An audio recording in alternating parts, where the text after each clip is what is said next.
Good morrow, scholars. Welcome back to Blood of the Dead. Okay, real quick. We've got about this much of the book left. See? Right there. Now, here's the thing.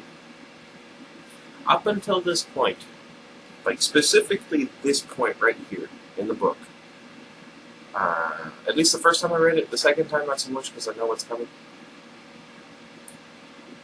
I was relatively engaged, and I wanted to know what happened next.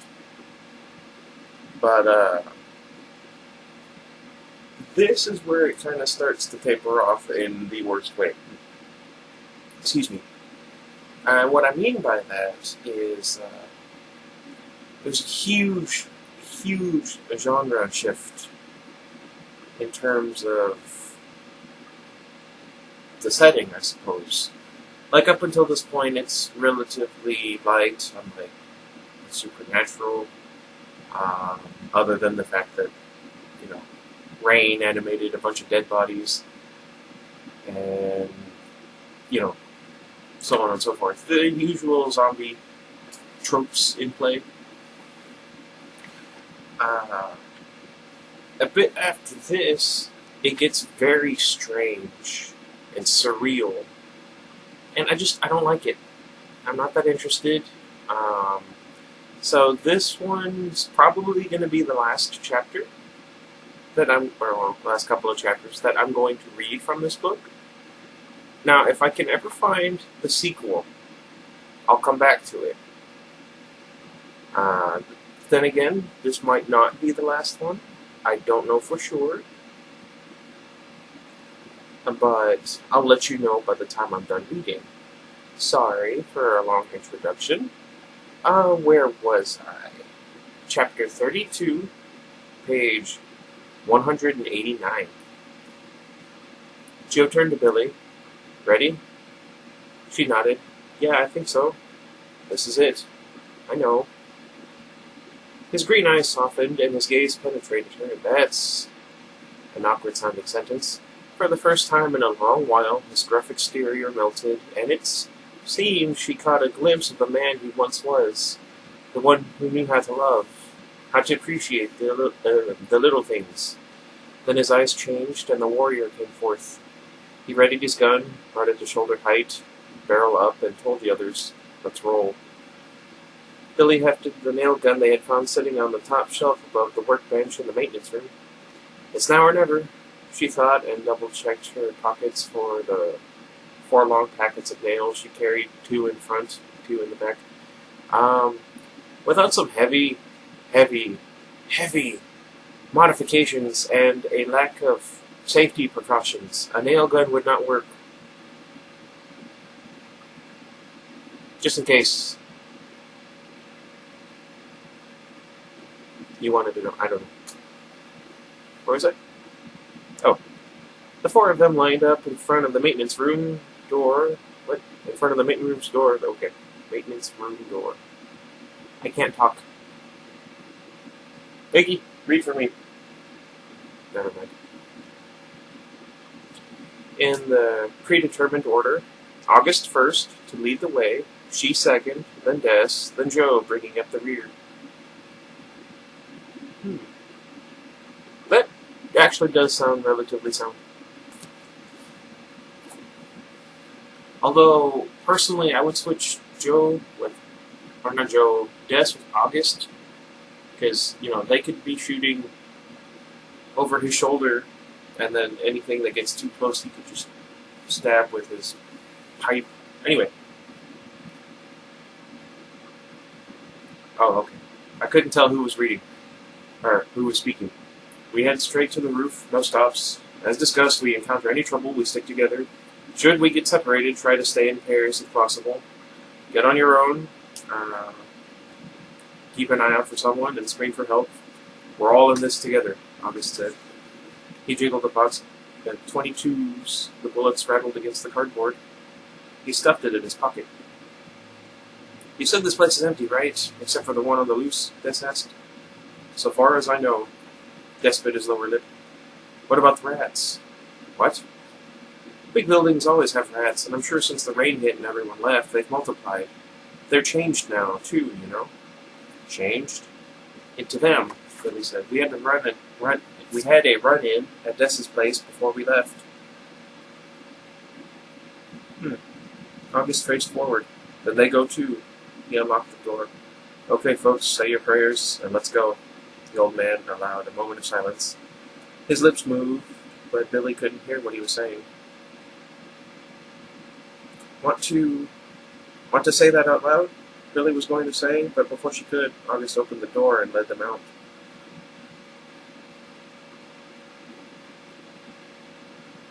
Joe closed the door behind them, and then behind them as they entered the hallway and remained facing the rear, gun at the ready, walking backwards as the other three kept their ears open and eyes peeled for anything that might be lurking in the dark.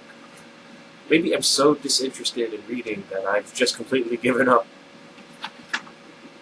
I've been up for a couple of hours, so I shouldn't be tired. Maybe that's why I'm tired. I don't know. Did I just stutter? Where was I?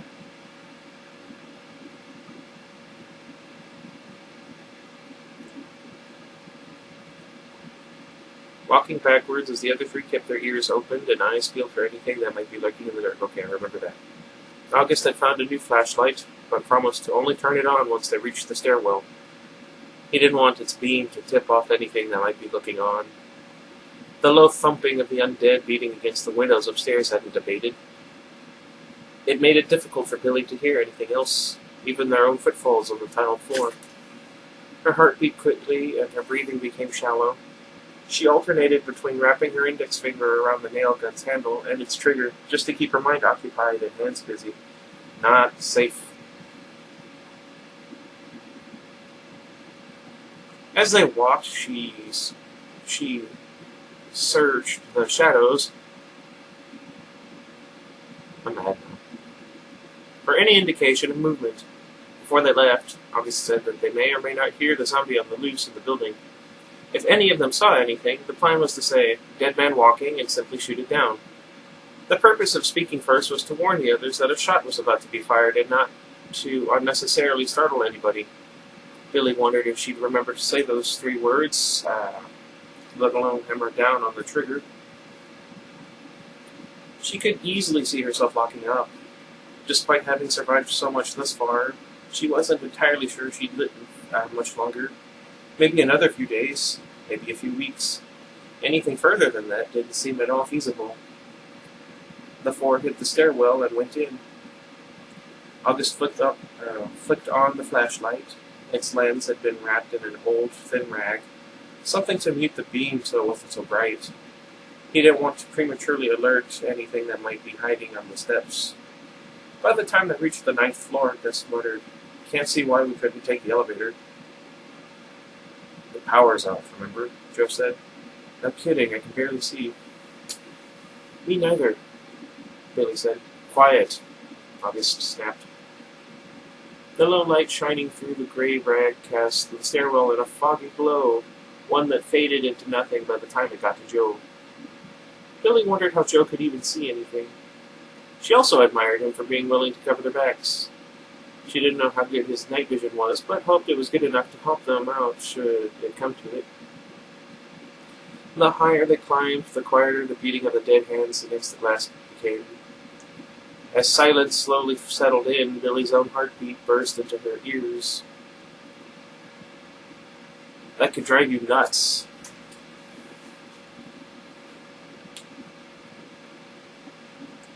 I could die today. How's that different from any other day? Because we're in a confined space and I'm with 2 guys with guns. Anything could go wrong.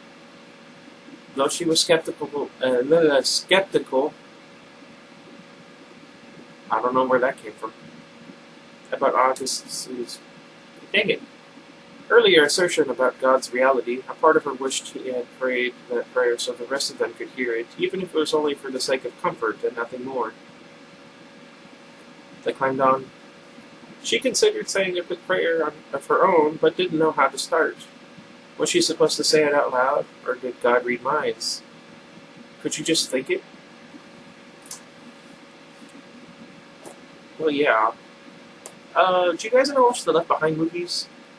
I liked the first one a lot. The second one was pretty good too. The third one, not so much. I still liked it though. I hear they want to remake it, the authors of those books. Anyway, what was I saying? If you're up there, she whispered, keep us safe. It was all she could think to say. Des said from behind. Nothing, she whispered. She looked up at the back of August's head to see if the old man would give any indication he had heard her. Nothing said that he did.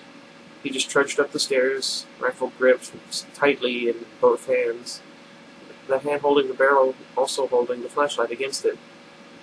A low moan that came from one of the floors above. Dun dun dun dun dun dun. Des lost his footing on one of the steps the moment his ears picked up the noise. Joe backed into him and nearly stumbled himself. Watch it, Joe whispered. Sorry, Des said. Billy raised her head over her shoulder. You okay? Yeah, fine, keep going. Keep sharp, August said, after another low moan came. The sound of the undead trying to get in from the outside ceased. Whatever it was, Des and the others, whether it was Des and the others' distance from them, or if they had finally given up, he didn't know. But he was relieved. It would be brutal if they got caught in the stairwell as a legion of the undead started swarming up. Bro. I feel like this guy just picked random letters to start with and turned it into something. Anyway. It came from one floor up. How much further, August? Des asked. Nearly there. The old man adjusted the rag and shone the flashlight up between the railings. 4 floors, it looks like. Maybe another. Good. Des swallowed the dry skin that had formed at the back of his throat. He should have had some water before they left. I have some over here. If they played their cards right, they could just walk on past the floor with the zombie, hit the roof, and like August made them believe, get out of here. Shh, August whispered and adjusted the rag over the light again. All were careful to be gentle with their steps as they began climbing past the 29th floor. Des held his breath and got his iron pipe ready. I didn't come this far to get mangled, he thought. They passed the 29th floor. The zombie groaned again. It seemed to come from just on the other side of the door. Ba-doom. The low metallic sound echoed throughout the stairwell. Faster, Joe said. August picked up his pace, and Des picked up his the second Billy started to jog up the stairs. Ba-doom. The light squeak of a handle turning sent Des's heart racing. They were already 2 flights past the 29th floor when he heard the door open. Footsteps, low, heavy ones. The thing was inside the stairwell. A loud bang echoed from far below and drifted up. Uh-oh. So did more footsteps. Lots more. Chapter 33. Zombies. It didn't take long for the foul stench of the dead to waft all the way up to the stairs next to the rooftop entrance. As much as he thought he would have been used to it by now, Joe still had to cover his nose and mouth to keep from gagging. The others did the same. I could smell it. Just going so far as to tuck his nose and mouth inside the front collar of his t-shirt like Bazooka Joe. I don't know what that means. Although I do that too. Joe glanced at the pile of office furniture in front of the door. I'm assuming you did this, he said to August. Had to. Got the door open, but the roof is cluttered with hordes of those things. Why did you wait till now to tell us? August gazed at the door. You'll have to forgive me, but I thought if I told you, you wouldn't come up here with me and we'd risk our only means of escape. What? Well, that's just great, Billy snapped, slapping her hands on her sides. You drag us up here promising us a way out, and then forget to tell us the tiny detail like there's an army of zombies on the roof? That sounds like something I would do, but that's because I'm a terrible person. This is also coming from the same guy who thought not telling Des and I there was a zombie somewhere in the building was a good idea. She peered out over the railing. We should toss you to them right now and get out of here on our own. You're welcome to try, August said. She moved toward him, about to grab him, but if you do, I can guarantee you won't leave this place alive. And walking into a crowd of zombies will ensure that we do? Des asked. A low, guttural groan shook the floor to their cores, and Joe got the XO9 ready. Kissed the barrel and silently counted to 3. The heavy footfalls of the creature who had evaded them for so long was drawing nearer. Any second now, Joe would be able to see its undead form coming up the stairs. We haven't much time. But first things first, August said. Des, give me a hand. Billy, come up beside me. Joe, you too. Joe stepped backward up the stairs until all 4 were crowded together next to the barricade of office equipment. It knows we're here, so no sense keeping quiet, August said, and lifted one of the chairs he had placed there and handed it to Joe. Toss her down. Joe took the heavy chair and dumped it over the railing. Wouldn't it make more sense to put it the one stairwell and block off the 8 right there to get.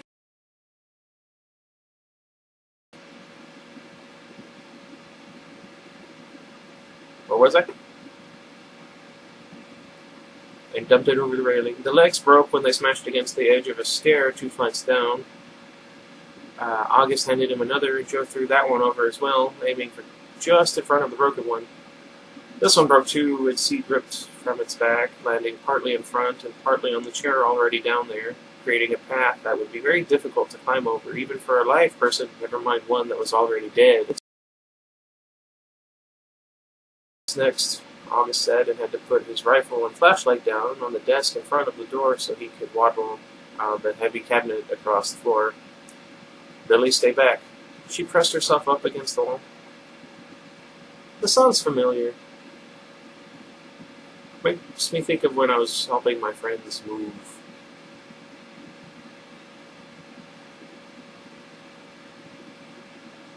What was I doing?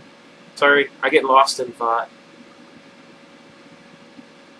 She pressed herself up against the wall, I think, is where I was. The footfalls of the zombie were getting closer, as were the countless others coming up from the floors below. Up and over? Des asked. On 3, August said, and the 3 men grabbed hold of. Joe couldn't get a good grip with the XO9 still in his hand, so he holstered it before grabbing on again. 1, August said. Joe got down near the bottom and prepared to lift. 2. He ensured his feet were planted and prepared his arms and legs for one big heave of exertion. Oh, okay. 3.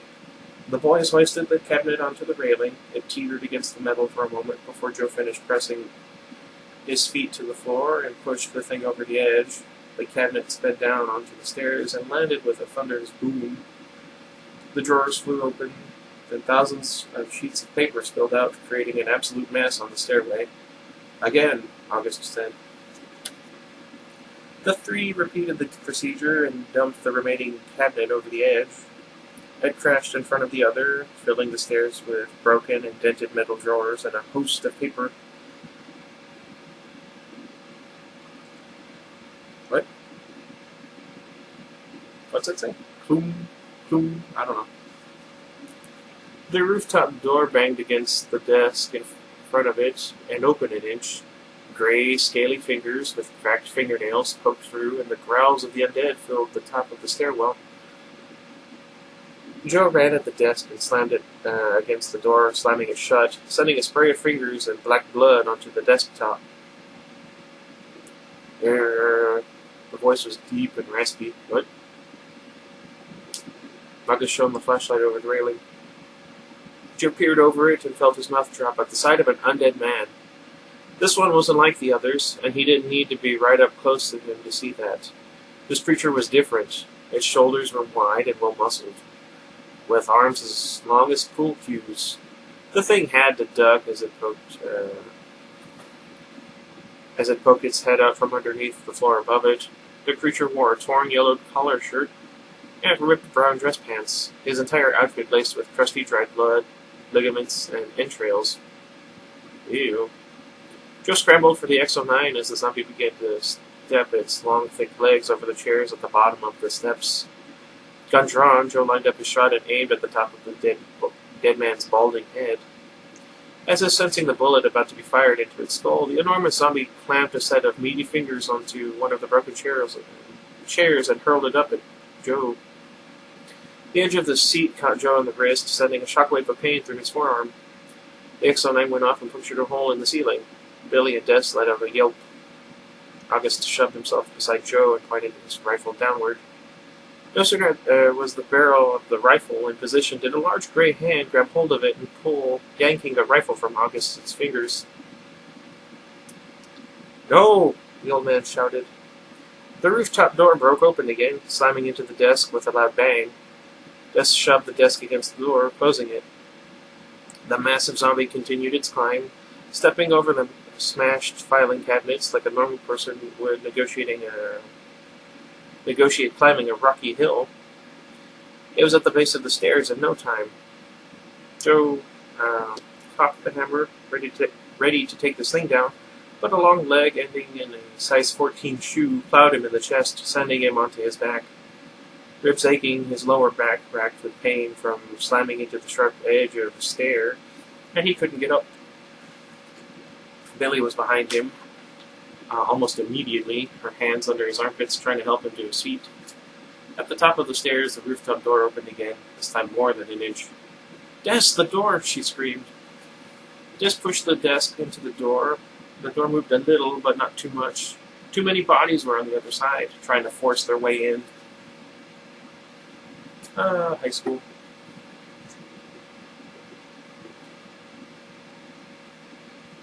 That sounds weird. "It's stuck," he yelled. August shoved past him and told him to help him, there we go, push against the desk. They did, and the door closed. Billy helped Joe to his feet. Joe snapped his legs back just as the giant zombie tried to grab him. Its haunting white gaze stole his breath. He'd never seen someone so huge in his entire life. Judging by its oversized cheekbones and forehead, the thing must have suffered from gigantism in its former life.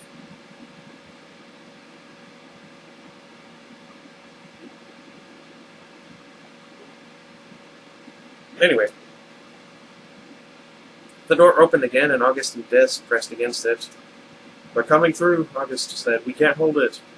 "This was a bad idea," Billy said, and joined the two men at the top of the stairs, helping them keep the zombies on the roof at bay. What was Billy thinking? She had just left Joe to defend himself against the massive, hulking robot of death. He brought up the XO9, aimed, and just as his finger squeezed the trigger, a huge hand swatted at the gun. The shot went off and tagged the zombie in the shoulder. It didn't even flinch. Suddenly, low growls and groans filled the stairwell, and Joe didn't need to look over the railing to know that the mass of the undead from below had finally ascended to almost the top floor. The zombies were getting faster. The rolling over of broken chairs and repositioning of metal filing cabinets echoed throughout the stairwell. The sound so loud he could barely hear himself think. They had to get onto the roof, up and over the desk, and "Joe!" August shouted. A pair of large fingers wrapped themselves around Joe's throat, picked him up off his feet. Before he could cock the hammer on the XO9, he was already flying backward through the air. Why not just bite him? His body crashed into the drywall at the top of the stairs. Just next were Des, Billy, and August pressed against the desk to keep the door closed. The back of his head hit the wall with a resounding smack, and a bizarre black flash scattered across his vision. He didn't even feel himself hit the floor. Head spinning, the stairwell he was in feeling like a world that was a million miles away. He tried to get to his feet, but his legs wouldn't move. Through blurry vision, he watched as the massive zombie stepped up the stairs and reached for him.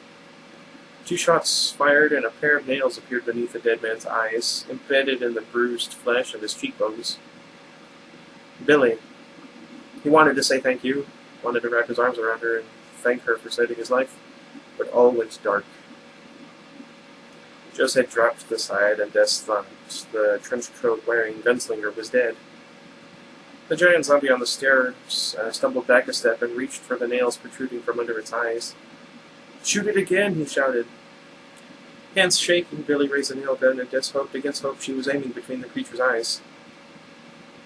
"Des, I can't hold it," August said, now sitting with his back up against the desk, his feet digging into the floor. A sudden push from behind sent him and August skidding forward. Des pushed back with a grunt, hoping the effort was enough to slide the desk into the door and close it. The sound of dead fingers and hands slapping against the wall behind them said otherwise. The giant zombie stomped up the steps just as a half-dozen more appeared behind him. "Joe, wake up!" the desk screamed. Billy fired the nail gun, and a nail appeared in the giant zombie's forehead. It just wasn't deep enough to take it down. She quickly turned up and got on top of Joe, slapping him in the face and chest, trying to rouse him. The dead man grabbed Billy around the waist and yanked her off, bringing her to himself. She shrieked. No, Des thought. Billy! Uh-oh. He got to his feet and the desk skidded along the tiled floor. He didn't care. This thing couldn't have her. No way, no how. What? The zombie opened its mouth wide, about to take a chunk out of Billy's neck. That sounds painful. Rage consuming him, Des dove off the top of the stair and swung the iron pipe into the zombie's jaw, snapping its head and neck to the side. The thing dropped Billy, and she hit the floor with a thud. August, now on his feet, pulled her up. "Joe!" the old man shouted. The desk slid further across the floor and hit Joe in the leg. The door was open a good foot, and the undead began to come through. Others piled up the stairs. Billy had the X-09, and for a second Des thought she was going to shoot Joe. Instead, the drywall beside his head exploded, the sudden bang causing him to open his eyes. "Don't do that." "Let's go," she screamed, and pulled him up to his feet. August helped her. Big arms pulled at Des and forced him down the stairs. Uh-oh. Time moved slow, and the weight of the heavy iron pipe in Des's hand made him realize what he had to do. At the top of the stairs, August pulled on the desk and helped Joe and Billy get on top of it. A handful of the dead began to come through. August punched one and kicked another. Billy shot one with the nail gun and handed the X-09 back to Joe, who took down the rest. Strong arms squeezed against Des's chest, and his lungs began to close. A rib popped. It was on the same side he had injured before. August's eyes bore into him. The old man knew something, but Des didn't know what. Billy turned, and tears filled her eyes when she saw him. She ran toward him, but Des kicked her away. "Run!" he rasped. "Go! Please." That's sad. He wrestled against the zombie and kicked backward against the thing's legs. It tumbled back just as it reached out to grab Billy by her shirt. Its fingers missed, and Des went flying back down the stairs, and he and the giant undead landed against a dozen more. He mouthed to her 3 words. "I love you." Well, that's sad. Okay, even if I wasn't going to end the book here, I'm going to end the chapter here. Or, I guess, the video here. Much longer than I thought it was going to be. I think we can do with, like, one more day. I'll let you know what I decide. I really want to know how this ends, because I don't read this without you guys, I promise. So I might end up reading 2 chapters next time. We'll see what happens. I don't know.